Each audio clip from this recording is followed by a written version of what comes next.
There, I don't know if you have the product there or not, or if you've heard of the product called WD-40. But I had someone say, and I never really thought about it before, but a friend of mine mentioned, she says, it's called WD-40 because it was the 40th try, the 40th formulation before they actually got it right. So there was essentially 39 failures before they got to the 40th. So what would have happened if they stopped at 39? So just because you've tried something and failed doesn't mean you stop. You just shift, adjust it. What's a new choice? What's a new way of doing this? And keep going until you get the right one.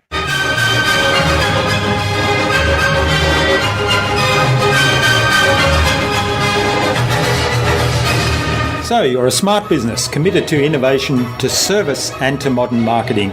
And you're asking, what's next? Wondering how you can become even more innovative. My name is Jurgen from InnovaBuzz, and this is the InnovaBuzz podcast, where we share all kinds of tips, advice and interview guests on all things innovation and leadership in modern marketing. Hi innovators, it's great to be back. I hope you've had an awesome week so far. I certainly have, with many exciting things happening here in the InnovaBuzz Hive, and we're really looking forward to our Vanuatu business retreat coming up in a couple of weeks' time. Now today I'm excited to welcome to the InnovaBuzz podcast as my guest Sheila Sutherland from Reignite Your Purpose. Sheila's a life and relationship coach. She's an educator, a speaker, and a best-selling author. She's also host of the Reignite Your Purpose podcast. Sheila and I talked about how education and the love of solving puzzles can be used to become more self-aware and recognise limiting behaviours in ourselves. We talk about constantly making choices and being aware of the choices we make, and that, in fact, they are the best choice that we can make at the time with all the information that we have then. And also we talked about the benefits of suspending judgment, of being curious and open, and how that leads to new experiments, new things to test, and new ideas. Without further ado then, let's fly into the hive and get the buzz from Sheila Sutherland.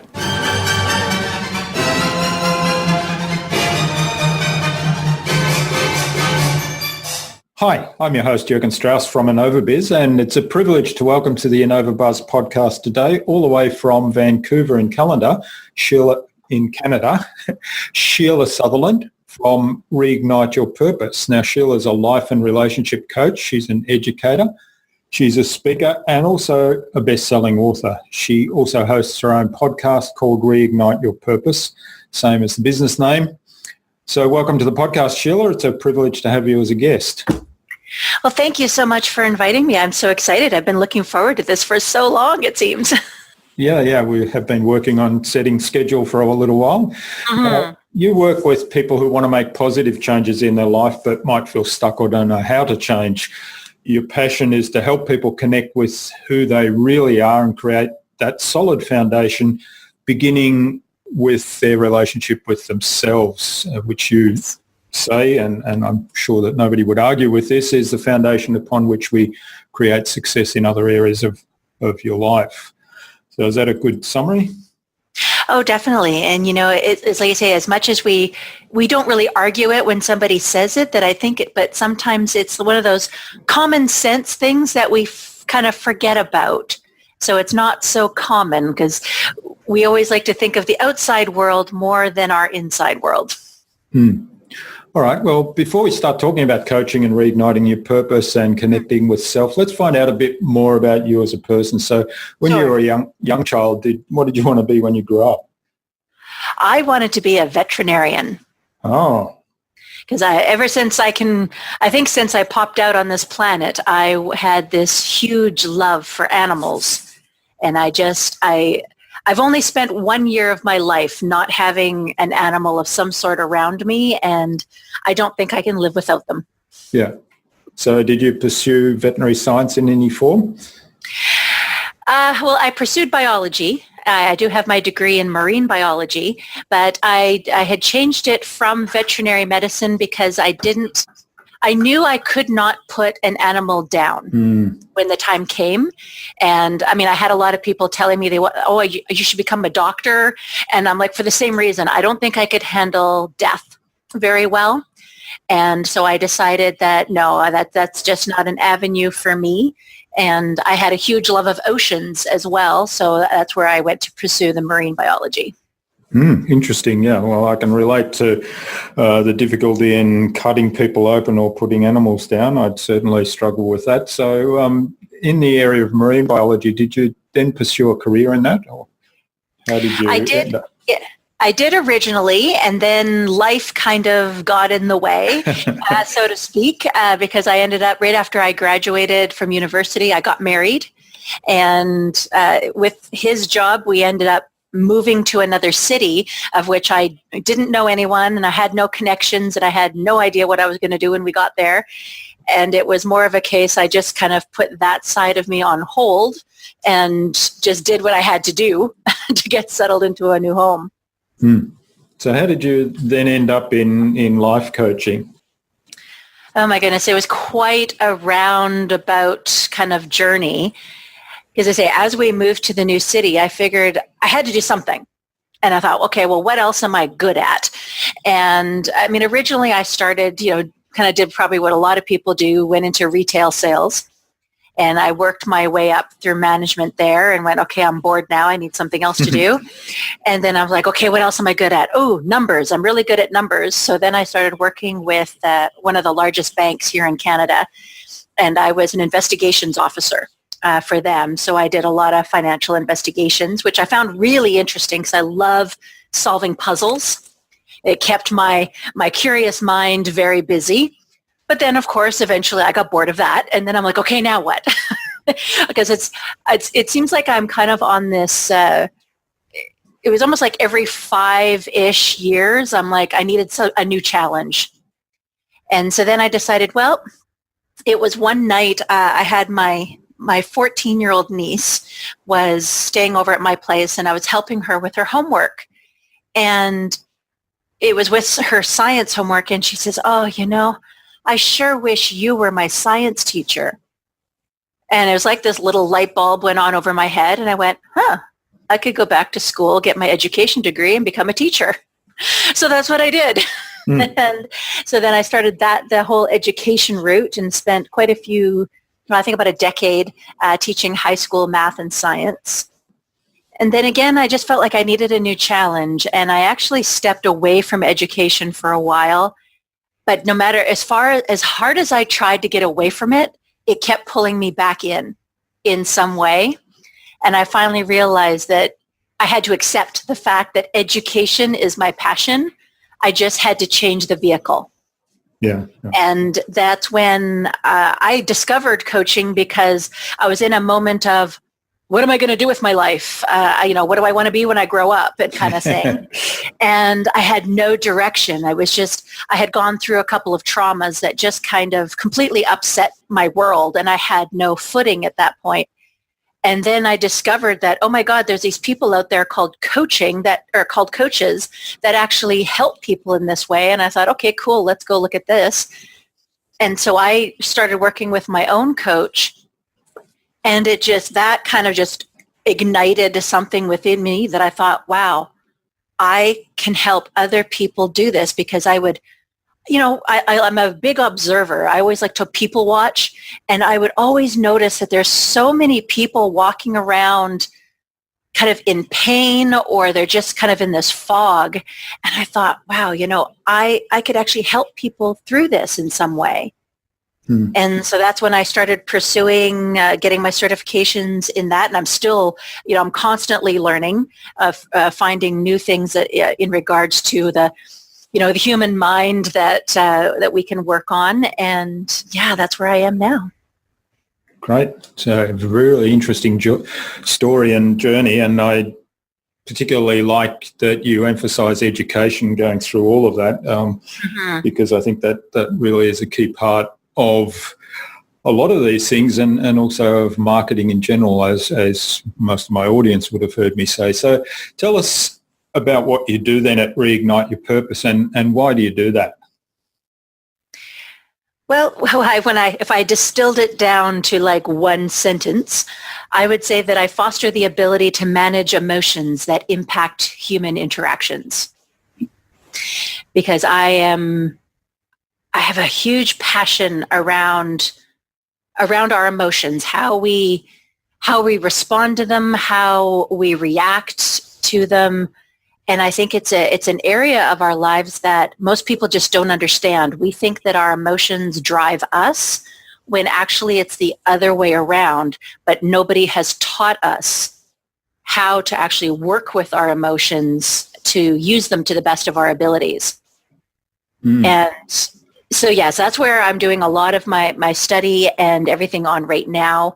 And the people that I have worked with in regards to this are just, well, I was one of my ex-clients I saw him post something earlier today saying that I changed his life because his family and his friends all noticed right away that how he shows up differently.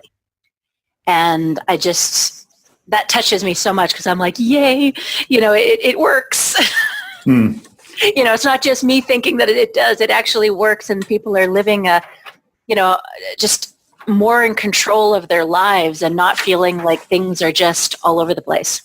Yeah, it's quite powerful when what you do creates a life-changing outcome for someone, isn't it? Oh, it's the best thing ever. Like you can't put a price on that.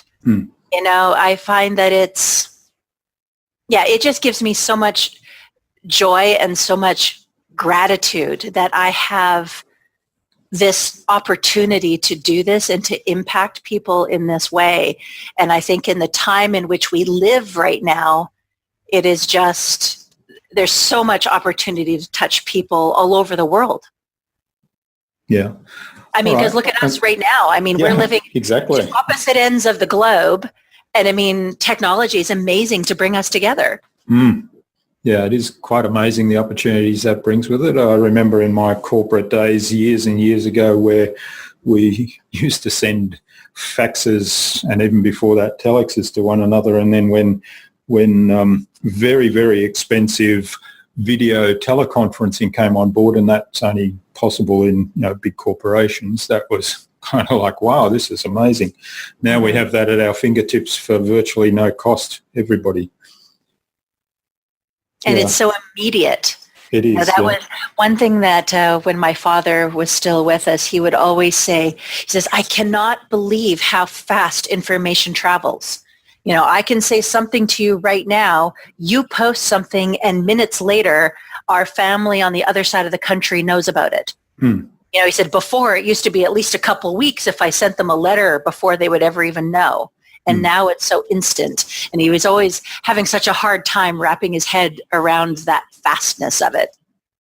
Yeah, it is quite amazing. And as you say, we connected across different hemispheres and different time zones of the world, and yet here we are talking live to one another. Now, I'm fascinated. You mentioned managing emotions, how we respond and react, because this morning I was having a conversation in a group, in a mastermind that I'm involved in, and the subject was rage and how people suppress rage because in our society it's not an acceptable emotion to display. So often people have suppressed rage because of that, and that can cause all kinds of problems. So talk to us a little bit about managing emotions, and maybe you can use rage as an example. Sure. Like when I look at the aspect of rage, it didn't start out as rage. I think for me, rage is because there's been some experience that has angered you in some way. Yeah. But it was because you kept suppressing it that it was almost like it started having this cumulative effect. And that kept building and building and building. And we know when we suppress any kind of emotion, whether it's sadness, depression, anxiety, any of those types of emotions, eventually you're going to come to a point where the body says enough. I can't hold anymore, because science is now showing us that the water within our cells actually has the ability to store and record our emotions. Well, we only have so many cells in our body. Now, granted, there are billions of them, but there's a finite amount. And eventually your body's going to go, I'm full. I can't take any more of this emotion, and you explode in some way. And that's where I would see it now becomes rage, right? Because you have all this cumulative stored up, like this pressure building inside this pressure cooker that just needs to come out.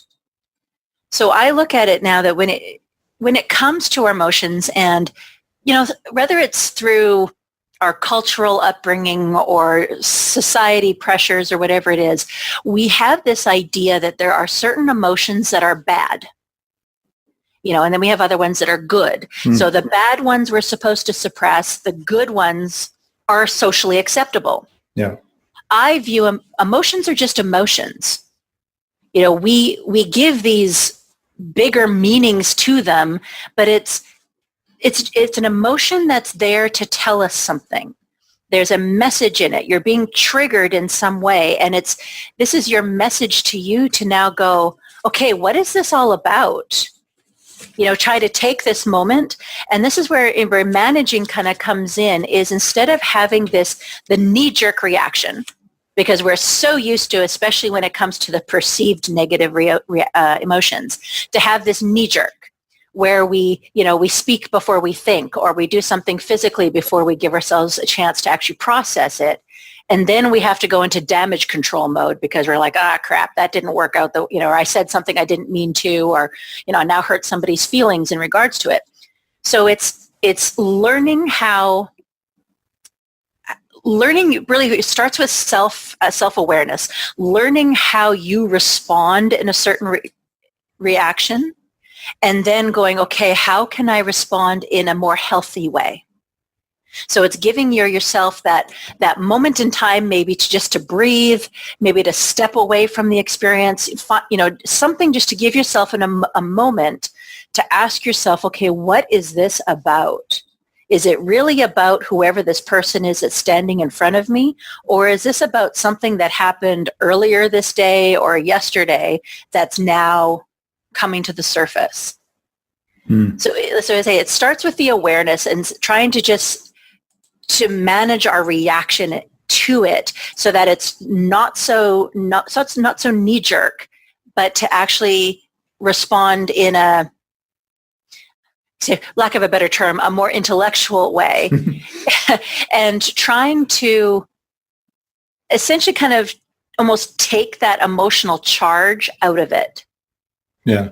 Because we know when we're emotionally charged, conscious thought kind of ceases. It's like all the blood kind of drains out of our brain, so we can't think clearly. So it's giving yourself that moment to just allow that charge to dissipate and then respond. Yeah, I really like particularly the self-awareness part of that, and the curiosity to say, well, I'm angry, or, it may be I feel down, but I'm not sure why I feel down, or I'm lacking energy today. I'm not sure why I'm lacking energy, and I kind of feel a bit tired and drained and fed up with things. So to have the self-awareness and the curiosity to say, what's that about? And because I think for me, emotions are often, there's kind of the emotions where there's a trigger and an immediate response, which, might be particularly happiness. That's an easy one to recognize. Something happens, you smile. That's an immediate response and an emotion that comes out. But then there's ones that, the trigger is a lot more deep-seated. You may not even know consciously what it is. And to have the self-awareness and curiosity to say, what's that about? And dig deeper and perhaps understand something that might be going on there, rather than suppressing the emotion because it's not acceptable to display that right now. Obviously exploding or lashing out at people is not a very ecological way to express anger, but there may be other ways to do that. And I know people go into the gym and get on the punching bag and pretend it's their boss or something like that. And that's one way they kind of get the reactions out. But that self-awareness thing, I think, is really important. And I believe you do a lot of work around that. Oh, definitely. That's where we start. in any of this, and kind of like you say, because I've learned for myself I know what it feels like when I'm starting to get to that point where I feel like I'm going to get out of control. So I've started to get that awareness where I actually almost feel it like rising up out of my belly into my chest. And it's at that moment in time, whoever I'm with, I have to say, you know what, I need to step away for a moment.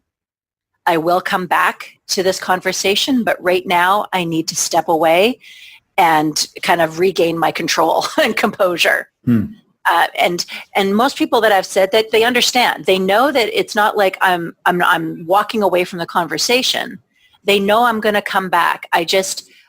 They know if I stay there in that moment that it's going to become very heated. Things are going to be said that we don't want, or that, we can't come back from.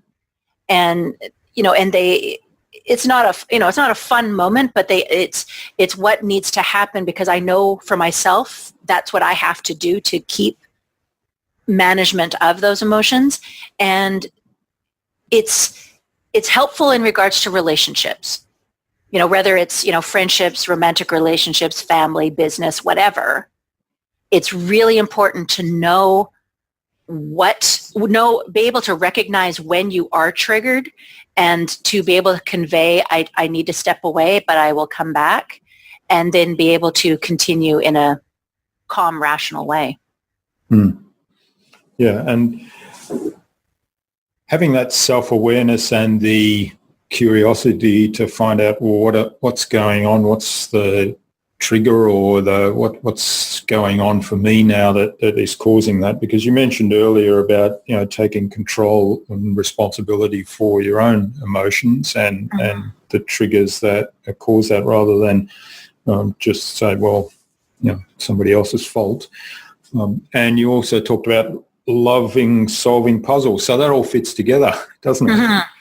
Yeah, when I look at, I say, the journey that has taken to get me here, to look at it from the outside, it looks very convoluted.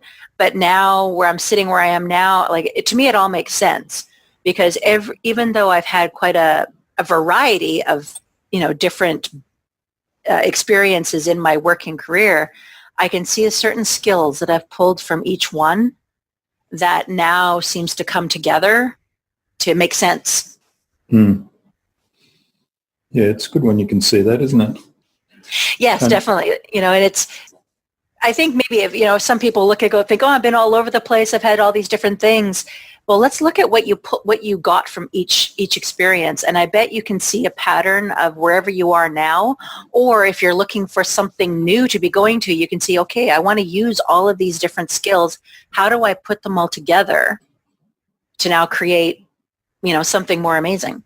And also in the self-awareness spirit, it's about what experiences have I had, and whatever experiences that I chose to have at a given time, they were the right experiences for that particular time because I made the choice. And so the sum accumulation of those experiences today is who I am. So that's quite unique for everybody, isn't it?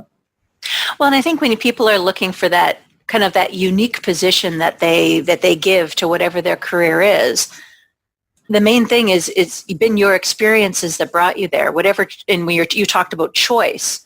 Choice is huge, and I think we don't really give it as much credit as we should. In everything that we do, we have made a choice in some way. Now, again, do we say bad choices are good choices? A choice is a choice. I made a choice that served me in that moment. Yeah. Maybe it didn't work out, but I learned something from it. And Exactly. And that's the beautiful part of choice, is that learning aspect. And also, I think whether or not it worked out, you've taken action. So, whether it's you or me or the audience, you've taken action. You've consciously made that particular choice based on what you knew at the time. So it was the best choice you could make right at that moment in time.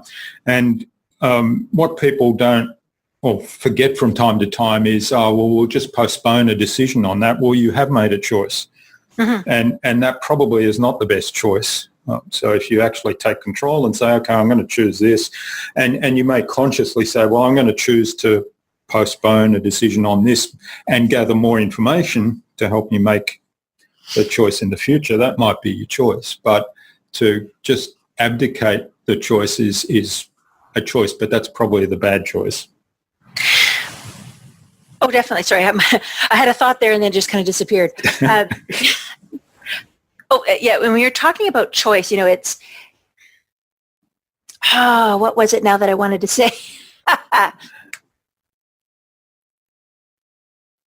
My mind has completely come black. I'll have to come back to it. Yeah, but I'm sure it'll come back. It's, people will they fear choice. Right. So they'll be like, oh, I'm scared to make that decision. I'm scared to make a choice. Choices aren't like the monster under the bed. They don't have to be something that you fear. And I think if we can shift our perspective on just what choice means, it's make a choice. If it doesn't work out, make another choice. Yeah. You don't have a finite amount of choices. You can make a bazillion choices. They don't end until you find what feels the more right one for you.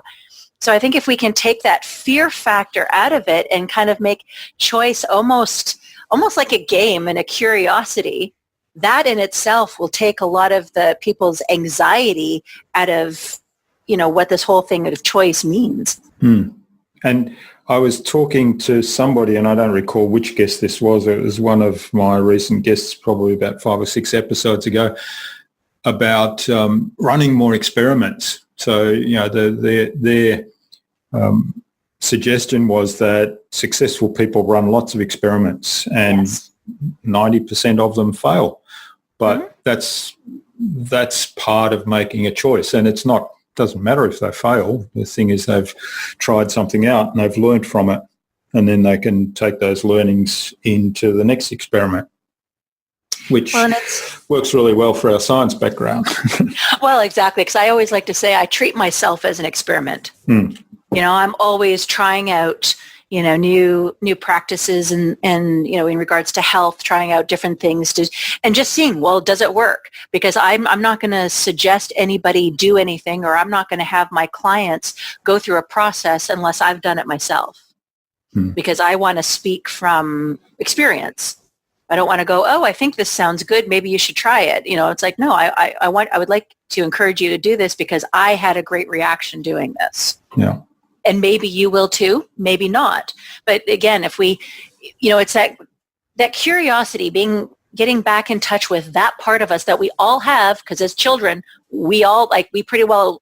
that's how we operated as children, is on curiosity. And somehow, again, that seems to get buried, yeah, somewhere. Gets trained out of us, I think. I think so. Yeah.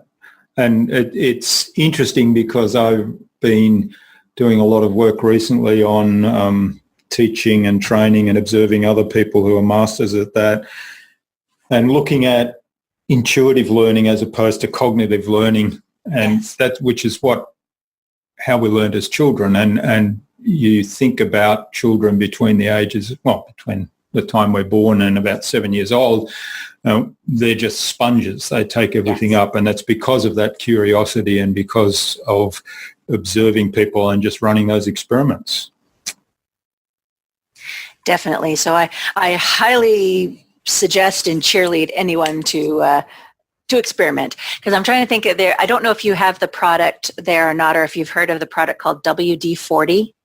Oh, yeah, we do have that. Yeah. Okay. It's fish oil. But yes, essentially. Yeah. But I had someone say, and I never really thought about it before, but a friend of mine mentioned, she says, it's called WD-40 because it was the 40th try, the 40th formulation before they actually got it right. So there was essentially 39 failures before they got to the 40th. So what would have happened if they stopped at 39? So just because you've tried something and failed doesn't mean you stop. You just shift, adjust it. What's a new choice? What's a new way of doing this? And keep going until you get the right one. That's a great analogy. I didn't know that was how that name came about. But certainly, no, I just learned that this week. I thought that was amazing. But certainly WD-40 is really well known here. And in fact, in whether it's my bike riding buddies or whether it's anything else, if something's broken or not working, that kind of the obvious solution is just spray some WD-40 on it and that'll be good. It's like that and duct tape, and that solves all problems. That's right, yeah. All right. Now, you also have a podcast, as I mentioned at the beginning, yes. Reignite Your Purpose, and I know you're in the process, I think, of pivoting that. So you have been doing a lot of interviews that in the episodes I saw, but you're talking about taking some more solo episodes into that program. Yes. So talk to us a little bit about that. Yeah, when I initially started the podcast, it was all solo, and it started becoming not fun for me. It felt like a chore. So then somebody, the coach actually I was working with at the time said, well, why don't you go to the interview format? And I was like, oh my God, I don't know the first thing about interviewing. How can I interview people? I don't even know what that looks like. So we kind of started working through, a script. And then eventually, I made it my own until eventually I kind of just dropped that and found my own flow to it. And I realized that I absolutely love interviewing people because I love talking to people. I love being able to, it's that curiosity again, asking questions and seeing what they've done with their lives and how they've done it and what they've gone through. And so that's where there's that side of it. And then I had people coming to me going, we really missed the solo podcast. And I'm like, God damn it. So I'm still trying to work some of those in. I haven't successfully really gotten that into a schedule yet, but it's getting there. Every once in a while that you'll see a little one pop up of just me. And so yeah, I'm still working that in of what that looks like, because I don't want to move completely away from interviews, because I've never really wanted the show to, be all about me, like it's not the Sheila show. I wanted just to, again, to impart knowledge, to be able to educate people or open up their minds or challenge them in their thinking, and being able to have other voices do it, both male and female, to hit different perspectives. It's really important for me. So I don't think I'll ever get away from the interviews, but yeah. I'm just going to have smatterings of me in there. Yeah, I have to say I love doing the interviews. It's exactly like you say, first of all, we talked earlier about the ability to reach out and connect with people all around the world through technology, yes. But then, drawing on the experience, the unique experience of some amazing people everywhere in the world and learning from them. And I always come away from the interviews feeling as though I've just had another 1 hour masterclass with an expert. So it's exactly. Awesome. Yeah. And I can relate to, so I do the occasional solo podcast, and I still struggle a little bit with that. I'm not sure I find it boring, but it's hard work to come up with something that I think will be of value to the audience, and at the same time, easy for me to, naturally go on there and talk, whereas the interview is just, as you say, it's a conversation with somebody. Well, and I think just a natural state for all of us is we're all a little bit of voyeurs, So when we're having an interview like this, where we're just sitting down, we're having coffee, yeah, and the people listening to this it's like they're eavesdropping at the cafe, So, and I think that I think that is more interesting than having just somebody talk at you. Yeah. For a certain amount of time. That's right, yeah. What I'm trying to do is work a little bit more on my storytelling skills and thinking, yes. Okay, what is there something that happened in the last week or two that I can turn into a story, and that becomes a metaphor that hopefully will add value to people. So that's where I'm going with that now. But yeah, so there's some exciting things coming down the track, because we do have another series coming up shortly, but I'll talk about that later. Oh, awesome. Because I find, I don't know, again, if you've heard of the organization of Toastmasters, but it's, it's a, public speaking organization. And so I'm a member of that. And so whenever I do any of my solo podcasts, I really try to work on, using different types of voice and tones, and really trying to like you say, make it almost like it's a monologue or a play, or, just kind of really playing with it makes it more auditorily pleasing, for the other person. Oh, I hadn't thought of that, actually. I'm a member of Toastmasters. I hadn't thought of using my Toastmaster speech as a training ground for the solo podcast. Yeah, why not? It's an experiment to conduct. I've actually turned a couple of my solo podcasts into my Toastmaster speech, and the other way around. So it's been quite interesting. All right. Well, this has been really fascinating. I appreciate that we're getting on a little bit in time. So I'd like to move on to the Buzz, which is our innovation round, and it's designed to help our audience, who are primarily innovators and leaders in their field, with some tips from your experience. So I've got 5 questions. Hopefully we'll get some really insightful answers from you that is going to inspire people to go out and do something awesome as a result. So, no pressure to be here. Totally insightful. So what's the number one thing you think anyone needs to do to be more innovative? I think really to have that open mind and open heart. Kind of drop the judgment and the idea that we already know it all. Because I think sometimes we block our own innovation and creation because we think, oh, I've already done that, or I know better, or, whatever that dialogue is that's going on in our head. And I think, yes, it comes back to some things that we've already said already, is the curiosity, is just be open and curious. Yeah. Okay, I love that. Yeah, and I love the drop the judgment bit as well, because I think judgment tends to be in our way all the time, and we should get out of our own ways. Well, it really shuts down the ability for communication. And, depending on what it is that, you're trying to create, it, if that judgment is in there, it's like it's got a hold on that communication, and it just means you're not going to move forward. Love it. All right. What's the best thing you've done to develop new products or new ideas? Well, this is where now I have to drop the judgment for myself because Lord knows, being a Virgo, I'm a highly judgmental of my own self. And it is what I call intuitive hits, where I will just, you kind of get in that moment of flow and you have all these amazing ideas that come up, and you need to write them down. Write every single one of them down. Don't judge them as you're writing. Just get them down on paper to kind of get them out of your head, because 10 minutes from now, you're going to forget what that thing was. And then you can come back to them and explore them a little bit more. Not saying that every single one of them is going to be amazingly brilliant, but there could be one in every 20, say, that is. But give them a moment of time to percolate, to actually look into it, to explore them a little bit, and who knows what you might be able to come up with. Because I think that as, human energetic beings, we are receiving information all the time, but we don't pay attention to it. And it's the ones that pay attention that come up with the most amazing innovations.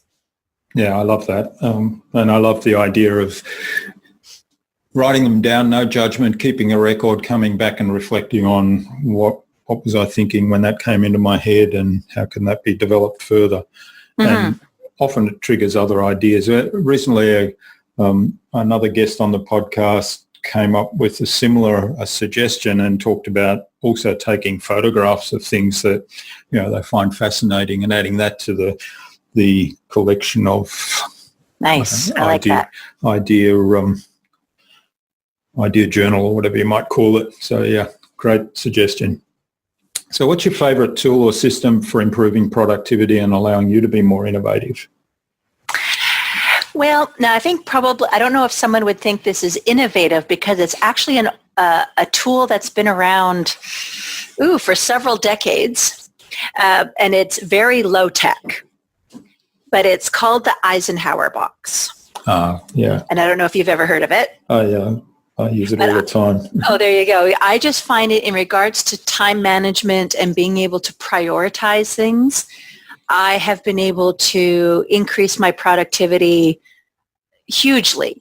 There was a moment in time, it was a year ago, where a friend of mine had to go off on holidays, and he asked me if I would take over his classes, his business, and some of his training that he was doing. And I'm like, oh yeah, sure, no problem. And then I looked at it and went, oh crap, I've got my own classes, business, and training to do, and then, and Toastmasters, and now I'm taking on all of his. And I thought, oh my God, how am I going to do this and remember everything? And it's only because I used the Eisenhower box that I was able to keep myself on track to be able to get everything done. And so I'm a huge cheerleader for it. I have tried other apps and things, and they just don't work for me, because as I sit right here, I've got my Eisenhower box up on the wall next to me, and it's just something I can look over, and I know exactly what my next thing is that I need to do and what's coming up. And I don't have to be like logging into my phone every 2 minutes. Because Lord knows, the moment I touch my phone, I'm distracted by some other notification on there. So, having the app on the phone does not help with productivity. All right. So we'll have a link to some references about the Eisenhower box or the Eisenhower system in the show notes here. But just as a reminder for those people that didn't, because I think I had a guest a little while ago talk about this, it essentially puts things into 4 quadrants and assesses impact and urgency. Yes. Yeah. So the things that are urgent and high impact are the things that should get most of your focus. Because a lot of times we work on the easy things, which aren't exactly probably the most urgent, but they're the easy to get done. So we're like, oh, look, I've been productive today. That's right. But I've done all those things really. That don't move the needle. Yeah. So, exactly. and then there's the not urgent but important. And then I think, I'm not sure, is this Eisenhower? Because the guest I spoke to talked about layering over the top of, because you talked about easy and harder. So he talked about fast and longer term. So something that is fast and high impact is the first thing you should be doing. And then there might be slow and high impact. So you need to define what is the next step to move that forward. Yeah, it sounds like it's either another version or, somebody's adjusted it in some way. But, usually Eisenhower, you've got the quadrants of, not important, important, urgent, and not urgent. And, but whatever, I always find, adjust it to however is going to work best for you. Use whatever words you want that resonate better, for you. But use it. I just find it a great system. All right, thanks for that. Now, what's the best way for you to keep a client on track? Just the time in which we live, which is everything is a distraction. It really is. So it's learning how to manage or reduce our distractions. And this is where I find working in what I would call like timed chunks really help. Because we kind of teach our brain to almost be a little ADD, right? Because, squirrel, and we're off on this tangent. Oh, look, there's another squirrel. And so sometimes we have to train ourselves to, I'm going to have 20 minutes of focused attention on whatever this is. And you set the timer, whatever you have to do. So you do that, turn off the notifications on your phone, on your computer, and do it. And the more you do that, the longer the amount of time that you can do. And I mean, and there are even apps for that as well, because I've tried a couple of them. But it's just that timed component of retraining your brain how to focus. Yeah, great advice. And again, we talked a lot about self-awareness today. A lot of the distraction stuff is having that self-awareness, and I'm getting much better at it because I love to chase shiny new toys and squirrels, but I'm getting much more aware now. Hang on, I'm doing distraction now. What's going on here? And look at refocus, and also being curious about why am I doing distraction right now? Because often it's because I'm bored with what I'm doing, or perhaps it's getting challenging, or I've hit a roadblock or something like that. So rather than deal with that's in front of me, I go to a distraction. So that's great advice to figure out a way how to recognize when you're doing distraction and managing that. Well, exactly. It goes back to what we said, just, what is this about? Asking why. and being truly honest with yourself, because, lying to yourself is not going to serve anybody. No. It's like, who are you trying to impress, right? That's right, yeah. If you want to move yourself forward, you have to be brutally honest. Yep. And if you're sitting here and going, what is not working? And write it down and go, okay, now I know what's not working. What's my plan to make this work? And then finding out your strategies that you need to use around that. Great advice. All right. Now, what's the number one thing anyone can do to differentiate themselves? Depending on whatever industry you're in, I always say find one small thing, which can be something that's very common sense, but because it's common doesn't mean that people do it. Honestly, because I say common sense is not so common. Yeah. So find that one small thing that seems to be missing in your industry and then do that. Because the one thing, I'll give you the example of what I have done in regards to my podcast is I talked a lot to a lot of people about what their process was. And then I got thinking about, well, what would it be like if I sent every single one of my guests a thank you card? And so I started testing it. And after I had done interviewing them, I would write the card out right at that moment. I would send it out to them.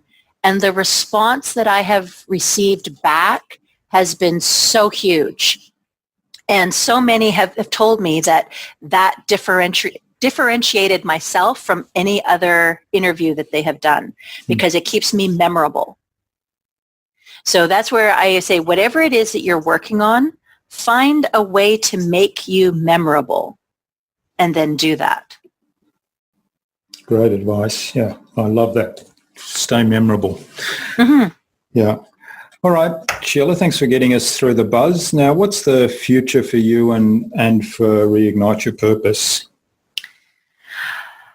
Well, for me, as I say, I'm in the middle of doing a couple of new certifications, so I'm excited to get those done and just getting them more out to the world, because it's just solidifying more around the emotional intelligence and positive psychology and how we can work with that to really enhance and get our lives thriving. So there's going to be more of that. I want to delve more into group sessions, so having like group programs that we can do online, so that way it doesn't matter if you're local or not, doing it that way. And then another thing I'm working on is just doing more public speaking, getting out in front of more people. And being interviewed right here is one of those things. That was one of my big focus for this year. And I think so far I've been interviewed more times this year than probably the last 3 years combined. So it's just, getting out there. And so, because, if people don't know I'm here, kind of hard for them to work with me. Yeah, that's right. So just I'm working on the visibility factor. It's hard to be memorable if you're not visible. Well, right. Yeah. Yeah. Again, that whole common sense thing. Yeah. Yeah. That's an interesting discussion to have, because a lot of people feel that marketing and sales is a little bit icky, and they feel as though they're pretending to be a used car salesman, and they have negative feelings about that. But really it's about, we talked about education a lot today, and it's about educating your target audience, providing exceptional value to them, being, really valuable and relevant, and then giving them an experience that is actually memorable for them. Well, exactly, because when it comes to feeling icky about sales, it's usually because you've got the focus on yourself. Yes. And once you put the focus on the other person and what value you're giving to them, it becomes not so icky. That's right. Yeah. And like my business coach says quite a lot, get over yourself. Yes, exactly. Yeah. All right. So what's the number one piece of advice you'd give to any business owner who wants to be a leader in their field?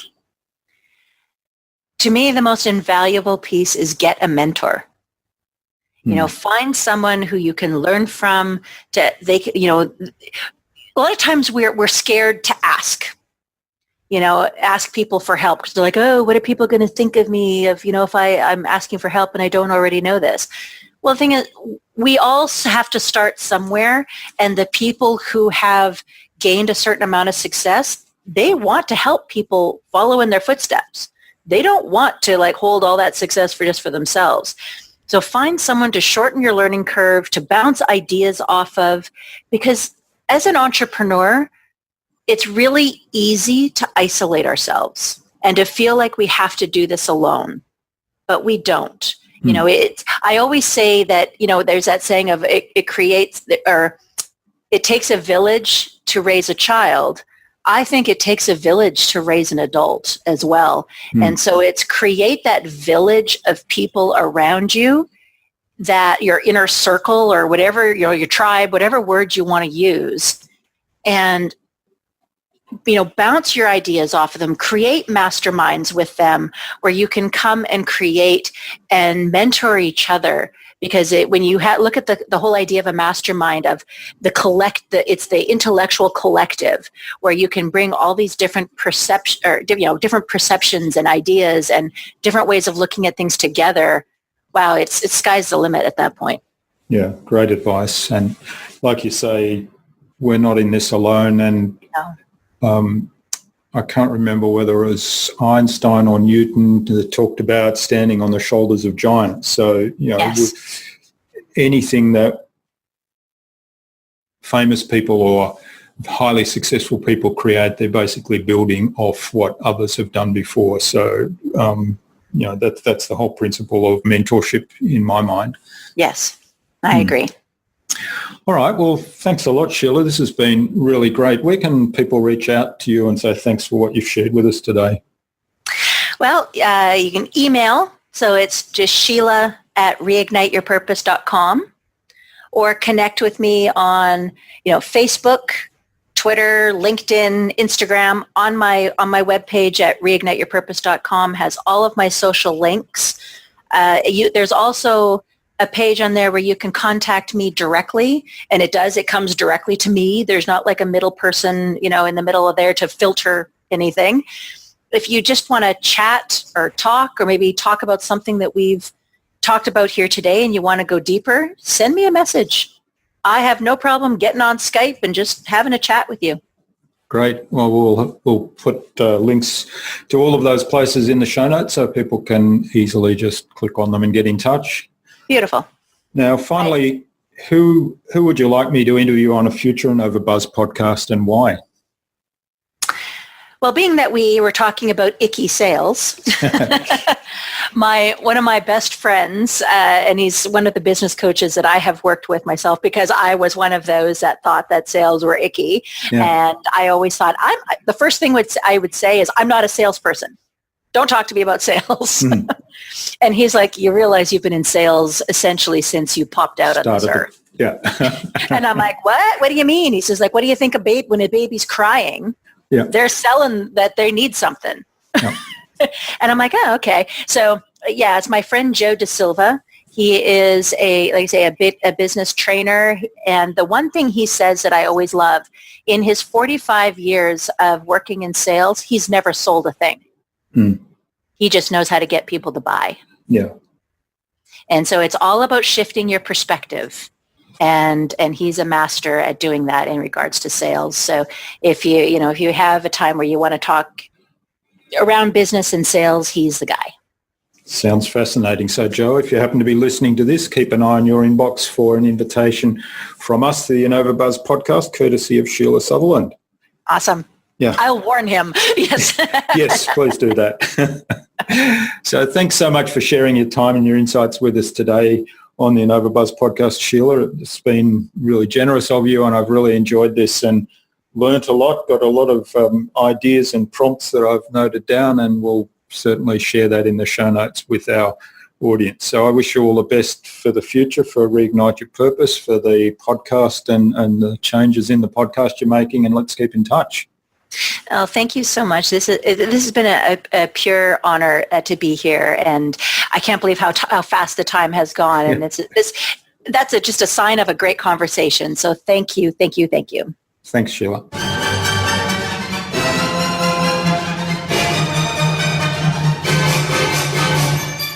That was another very informative and inspirational episode, and I really enjoyed talking with Sheila. I hope you enjoyed listening to us as well and got something out of this episode. All the ideas and tips that Sheila shared with us can be found at InnovaBuzz.co/Sheila Sutherland. That is SheilASutherland. All lowercase, all one word, InnovaBuzz.co/Sheila Sutherland. You'll also find contact information for getting in touch with Sheila there. Now, Sheila suggested I interview Joe Da Silva, a sales and business success trainer, on a future InnovaBuzz podcast. So, Joe, keep an eye on your inbox for an invitation from us to the InnovaBuzz podcast, courtesy of Sheila Sutherland. Stay connected. Head on over to iTunes or Stitcher or Pocket Casts and subscribe to the InnovaBuzz podcast so you make sure you'll never miss another episode. We'd also love you to leave us a review, because what you think matters. Take some of the ideas you've heard today and apply them in your business. Any thoughts, ideas, suggestions or questions, share them in the comments below the blog post. And remember, if you want to get better marketing results than you ever have, join our fantastic LinkedIn community at the Transformational Marketing Academy.